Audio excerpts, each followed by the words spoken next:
CTS 기독교 TV 4인 4색 시청자 여러분 안녕하십니까? 살라무 알리쿰. 알라이쿰 반갑습니다. 오늘은 이슬람의 확장과 한국의 미래라는 큰 주제 아래 세 번째 강의, 유럽의 이슬람 성장이 한국 교회에 주는 교훈이라는 제하의 강의를 하려고 합니다. 2018년 9월 6일 날 청와대에서 포용국가 전략회의를 주재하면서 3대 비전과 9대 전략을 발표했습니다. 그때 대통령께서 뭐라고 말씀하시냐면 포용은 우리 정부의 중요한 핵심 가치가 될 것이다. 그래서 이제 포용국가를 발표했습니다. 자, 이 포용국가라고 하는 그 전체적인 의미가 뭐냐면 앞으로 한국은 서유럽과 북유럽과 같은 그런 사회로 나갈 것이다라는 걸 선포한 겁니다. 현 정권이 집권하는 동안에 우리는 유럽식 정책을 추구하겠다라는 것을 발표하신 자리입니다.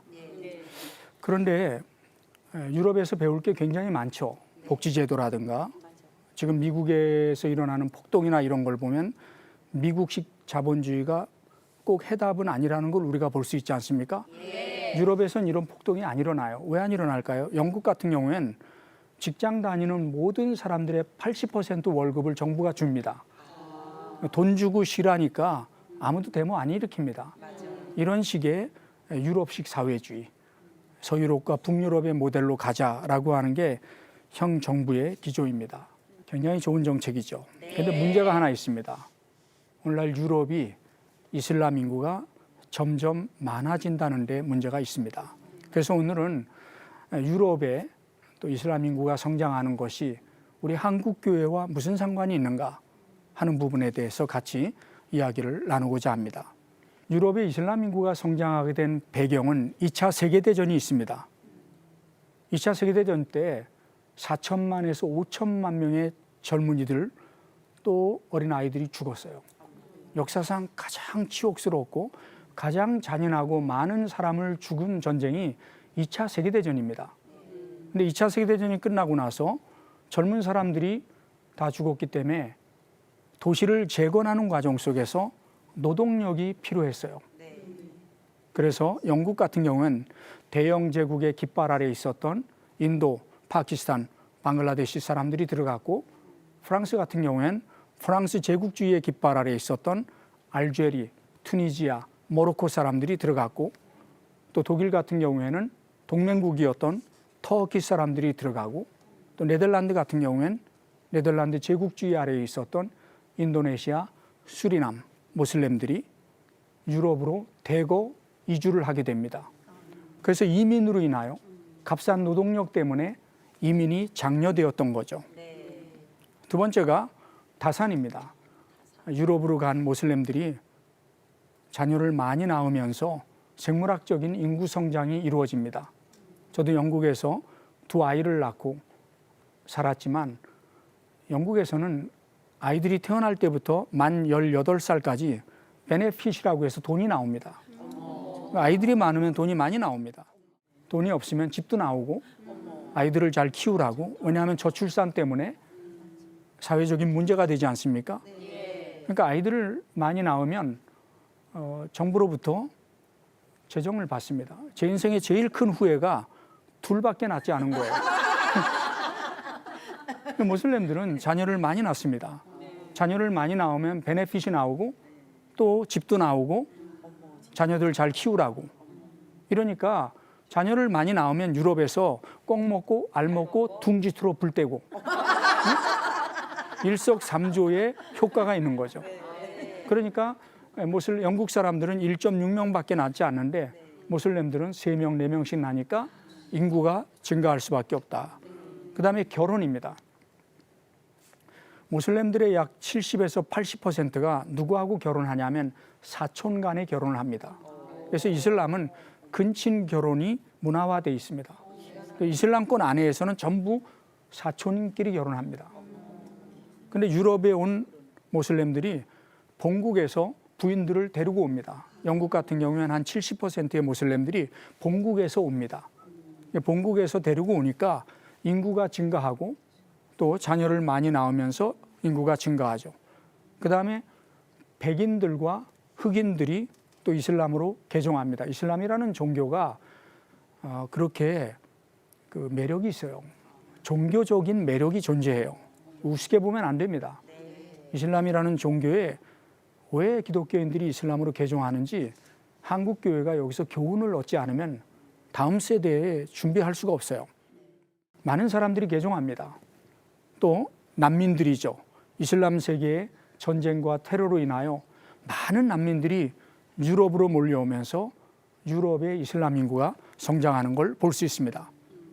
그런데 2010년도 10월 달에 앙겔라 메르켈 독일 총리가 다문화 사회를 건설해 공존하자는 접근법은 완전히 실패했다고 발표했습니다. 또 니콜라스 사르코치 대통령이 2011년 2월 달에 프랑스식이 아닌 프랑스 안에서의 이슬람 반대를 선언했습니다. 그러니까 프랑스 같은 경우에는 동화 정책을 쓰거든요.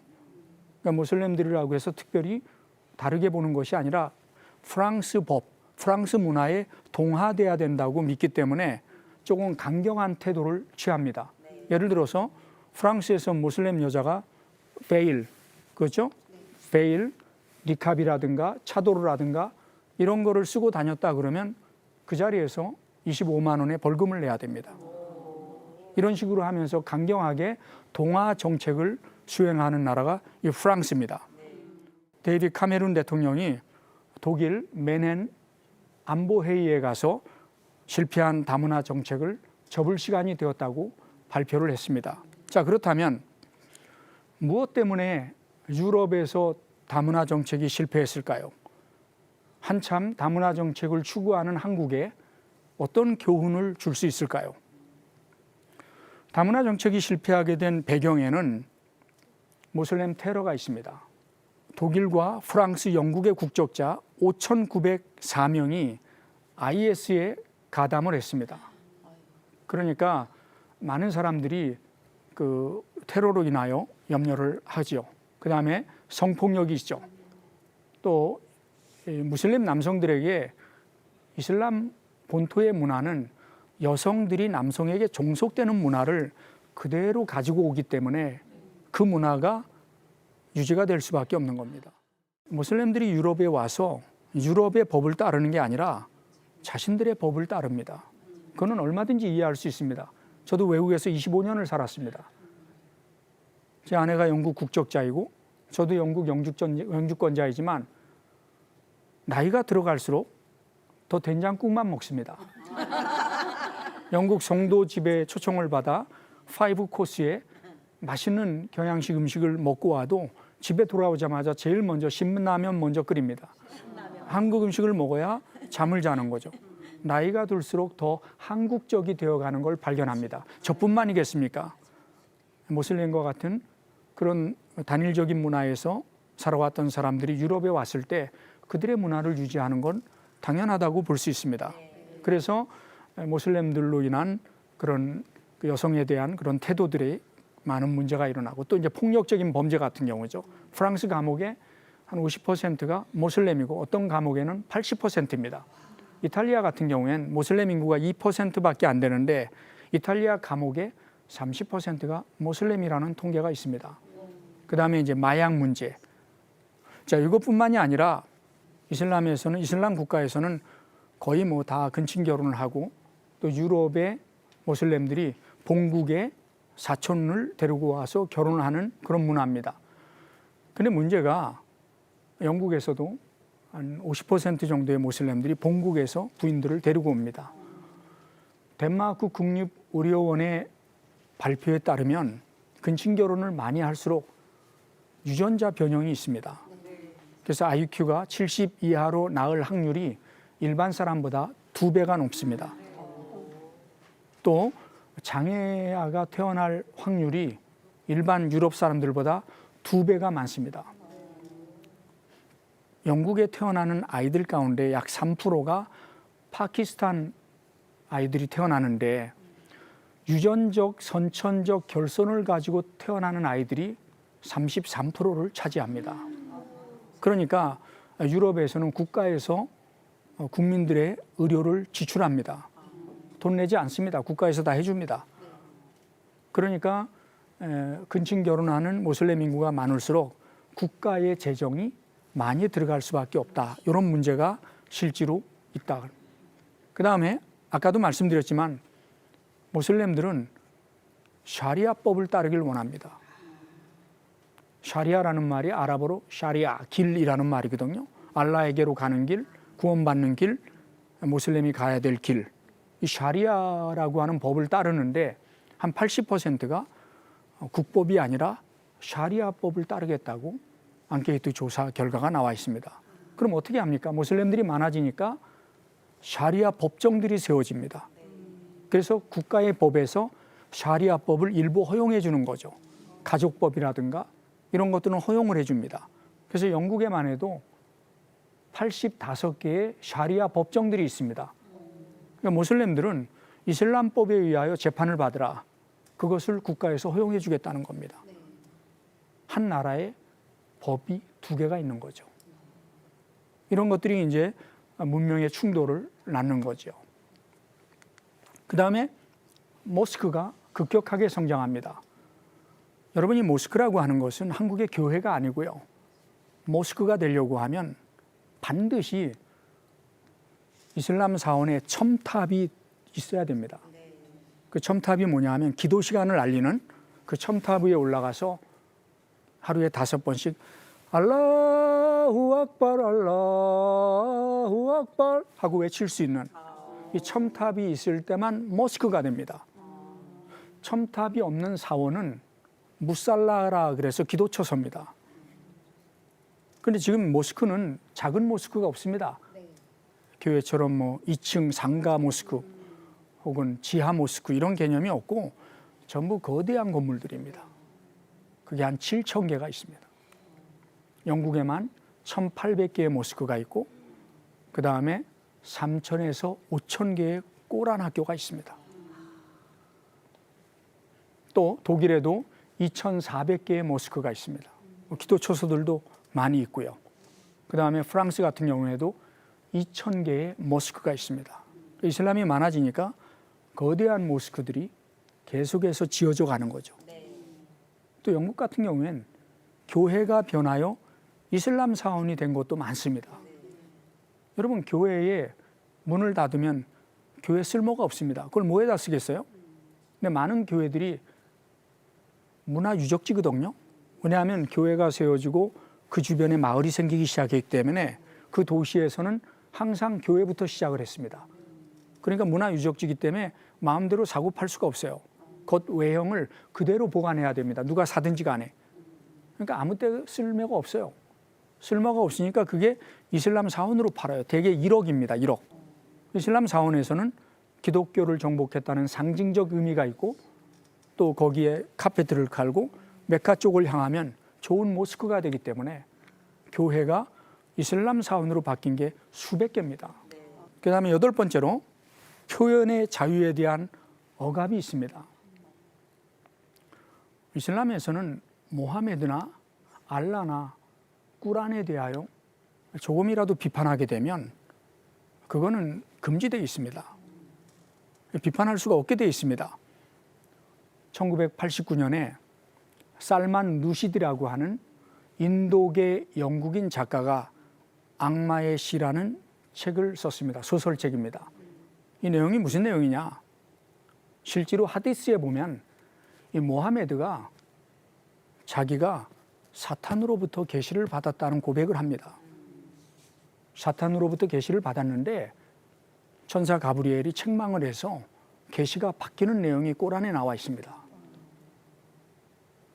그러니까 모하메드 부족이 섬기던 신의 이름이 알라였거든요. 그 알라에게는 3명의 딸이 있다고 알려져 있었습니다. 당시에는 라트와 우짜와 마나트라고 하는 딸이 있었는데 쿠라이시 부족이 모하메드에게 이 3딸을 인정해주면 박해를 하지 않겠다 그러니까 그 계시를 받습니다. 라트와 우짜와 마나트의 기도는 곧장 알라에게 알려지나니 이런 식의 계시를 받습니다. 근데 이게 잘못됐다는 거죠. 알라에게 3딸이 있다니까. 그래서 천사 가브리엘로부터 책망을 받고 그 구절이 바뀝니다. 그러니까 모하메드가 사탄에게 계시를 받았었다라는 그 내용을 가지고 소설을 쓴 게 악마의 시라는 소설인데, 그것 때문에 이란의 호메이니가 살만 누시디 살해 명령을 내립니다. 지금도 도망 다닙니다. 한 20만 불, 한 20억, 25억 정도의 보상금을, 누구든지 살만 누시디를 죽이는 자에게 보상금을 주겠다. 그때부터 이제 유럽에서 모슬렘의 폭력성들이 드러나기 시작을 했죠. 2004년에 네덜란드의 떼오 반 고흐라고 하는 다큐멘터리 작가가 굴종 서미션이라는 다큐멘터리를 만듭니다. 모슬렘 여성들이 네덜란드에 와서, 네덜란드라고 하는 자유주의 국가지만 또 이슬람식의 방법으로 때로는 살해를 당하고 명예살인을 당하고 이런 학대당하는 내용들을 정리해가지고 다큐멘터리로 10분짜리 보여준 겁니다. 이거 만들었다는 이유 때문에 떼오 반 고흐가 암스테르담 아침 출근길에 모하메드 보엘이라고 하는 모로코 2세에 의하여 길거리에서 총에 맞고 양쪽 가슴에 마체테, 짐승을 잡을 때 쓰는 칼이 있습니다. 그 칼로 양쪽에 박혀서 죽습니다. 2015년 1월 7일 날 프랑스의 샤를리 앱도라고 하는 잡지사 모하메드 만평을 그렸습니다. 유럽에서는 이 계몽주의 때 종교에 대한 풍자, 종교에 대한 비아냥, 이런 언론의 자유가 보장되어 있거든요. 그런데 모하메드에 대하여 비판적인 만화를 그리니까 우리가 이미 다 알고 있듯이 이슬람 원리주의자들이 어느 날 밤 그 잡지사에 들어가서 12명의 편집인들을 죽이고 10명을 부상시켰습니다. 이런 일들이 유럽에서 계속해서 일어나는 겁니다. 여러분, 유럽에서는 더 이상 단테의 신곡에 대해서 공부하지 않아요. 단테의 신곡에 보면 모하메드가 지옥에서 고통당하는 장면이 나옵니다. 단테의 신곡에 대해서 더 이상 가르치지 않습니다. 또 프랑스의 유명한 작가인 알베르 까미에 대해서도 가르치지 않습니다. 왜요? 알베르 까미가 이슬람을 비판했거든요. 그러니까 그런 것들은 더 이상 유럽에서 사라져가는 거죠.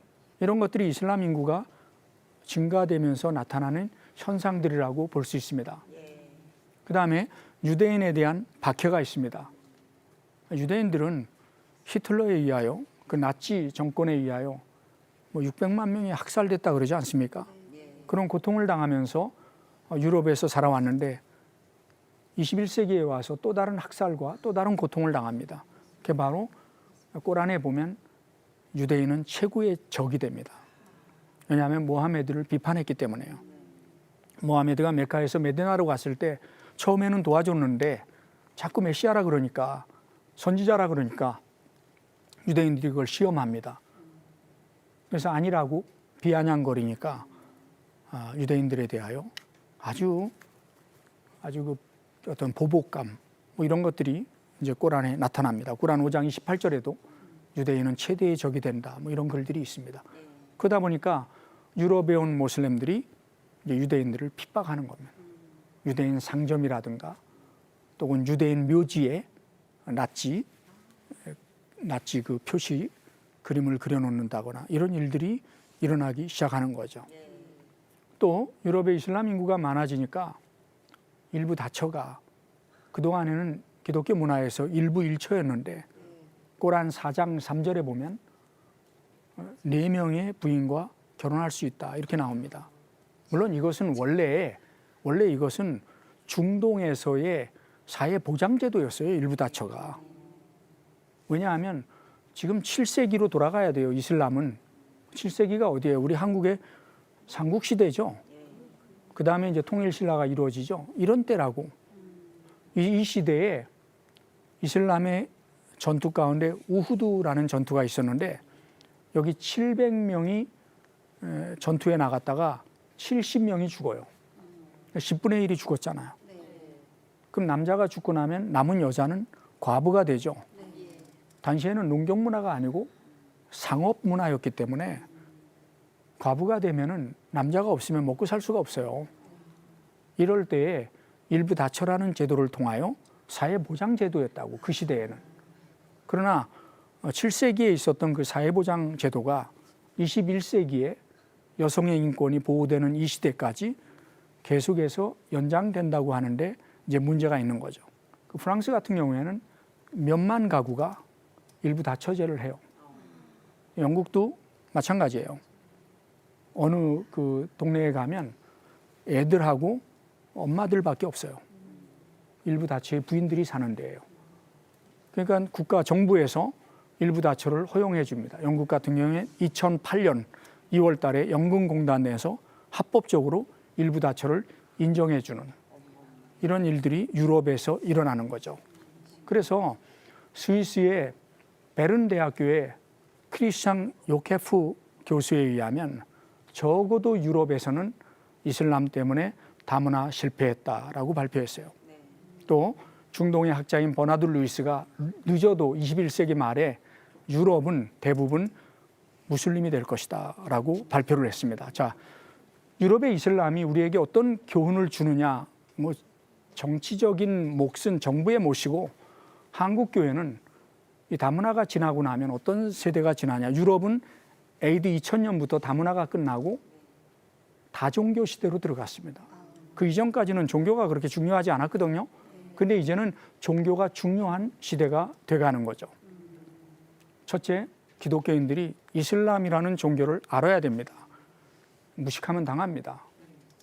중동이 왜 이슬람화됐고 유럽이 왜 그 길을 갑니까? 우리가 지식을 가지고 다음 세대를 준비해야 됩니다. 두 번째, 교회가 건강해야 됩니다. 교회가 희망입니다. 절대 진리를 들을 수 있기 때문이죠. 세 번째, 기독교 교리를 가르쳐야 됩니다. 적어도 기독교 교리만 알아도 이슬람으로 개종하지 않습니다. 이것은 마르틴 루터가 한 말입니다. 한국 교회가 다시 기독교 교리를 가르치는 운동이 일어나야 됩니다. 또 하나, 다문화 시대에 교회 문을 활짝 열어야 됩니다. 왜 흑인들이 이슬람으로 개종했습니까? 영국에서? 교회가 그들에 대한 편견을 가지고 인종차별적 태도를 취했기 때문에 여기에 상처를 받고 이슬람으로 개종한 겁니다. 이런 일이 한국에서는 일어나서는 안 됩니다. 교회 문을 활짝 열고 이국 땅에서 산다는 게 얼마나 힘든 일인지 모릅니다. 제 경험에 의하면. 그들을 따뜻하게 맞이하면서 우리 교회가 그들을 흡수했을 때 요한계시록에 온 민족이 하나님을 찬양하는 역사가 우리 교회 안에서 일어날 줄로 믿습니다. 아멘. 마지막으로 자녀들에게 신앙을 전수해야 됩니다. 기독교 신앙 전수일이라는 게 있습니다. 한국에서요, 불교인들이 신앙 전수율이 95%입니다. 근데 기독교인의 신앙 전수율이 몇 퍼센트인 줄 아세요? 65%밖에 안 됩니다. 다음 세대는 다른 세대가 될 겁니다. 따라서 우리 자녀들에게 신앙으로 그들을 양육해야 됩니다.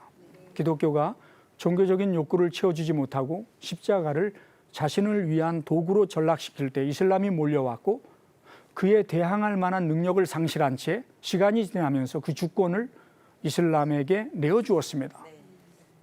한국 교회는 다시 한번 초대교회의 원시 복음으로 돌아가는 것, 이것이 희망입니다. 우리가 왜 이슬람을 얘기하느냐? 이슬람 때문이 아닙니다. 종교개혁자들이 얘기한 것처럼 정말 우리가 올바른 말씀 위에 서 있는가 하는 걸 점검하기 위하여 이슬람에 대비해서 우리 자신들을 돌아봐야 하기 때문입니다. 종교개혁자들이 이슬람을 통해서 종교개혁을 일으켰던 것처럼 다시 한번 한국교회가 종교개혁의 기회가 돌아왔습니다. 초대교회의 원시 기독교 복음으로 돌아가는 것, 지금 이 시대에 하나님께서 또 시대적으로 우리에게 요청하는 과제라고 확신합니다. 여러분 경청해 주셔서 정말 고맙습니다. 마지막 인사합니다. 평안히 함께 하시기를. 마살라마. 마살라마. 감사합니다.